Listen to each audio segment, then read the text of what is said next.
السلام علیکم. میرا نام شیخ محمد سرور، میرا پرائیویٹ بزنس ہے. آج کل طلاق کی وجہ شوہر نامرد ہے اور بچے نہیں ہو رہے شوہر نامرد ہونے کی وجہ سے، تو اسلام سے کہاں تک جائز ہے؟ بھائی نے پوچھا ہے اگر کوئی شوہر اپنی بیوی سے ناراض ہے، بچے نہیں ہو رہے ہیں، اس وجہ سے عورت چاہتی ہے طلاق لے لیے، یہ آپ کا سوال جی؟ شوہر نامرد ہے. نامرد ہے، شوہر نامرد ہے تو کیا طلاق ہو جائے گا؟ بہت اچھا سوال کیا آپ نے. نامرد ہونے کی بنیادی طور پر الگ الگ شکلیں ہوتی ہیں. یہ جواب کوئی مذاق کا نہیں ہے، بہت سیریس سوال ہے. اللہ کے نبی کے زمانے میں صحابہ آئے اللہ کے رسول کے پاس، آ کر بولے اے اللہ کے رسول ہماری مردانگی ختم ہو گئی، ہم عورت سے شادی نہیں کر سکتے، اب کیا کریں؟ جانتے ہیں اللہ کے نبی نے انہیں کو کیا کام پہ لگایا؟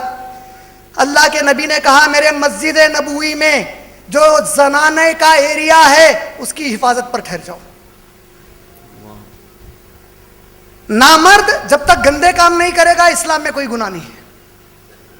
ہاں اگر کوئی نامرد شادی کر لیا اور بیوی کو پتا چلا نامرد ہے، اب نامرد کی شکلیں کیا ہیں؟ ایک، وہ بیوی کے ساتھ بالکل بستر کر ہی نہیں سکتا، وہ بیوی کی خواہش کر ہی نہیں سکتا، یہ نامرد. اگر ایسا ہے تو نکاح ہوا ہی نہیں، طلاق کی خلا کی ضرورت نہیں، نکاح فسخ ہو گیا.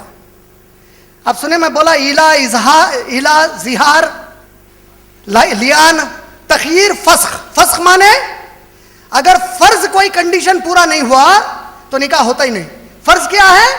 مرد ہو تو نکاح ختم ہی ہو جاتا، طلاق خلا کی ضرورت ہی نہیں ہے. لیکن مرد ایسا ہے بستر پر خواہش پوری کر رہا، بچے نہیں ہو رہے. ابراہیم علیہ السلام کو کتنی دیر سے ہوئے بچے؟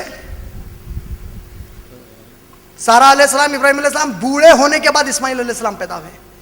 اگر ایسا سچویشن ہے بستر پر پورا بیوی کے ساتھ رہ رہا ہے، اولاد نہیں ہو رہی، تو اس کو نامرد نہیں بولتے. یہ اللہ کی مرضی ہے، اللہ جب چاہے اولاد دے. ہاں دنیاوی اعتبار سے کوئی علاج ہو سکتا ہے تو کرا لے. پھر بھی بچی الگ ہونا چاہتی ہے، اسلام اس کو اجازت دیا ہے. امید آپ کا جواب مکمل ہو گیا. اللہ خیر.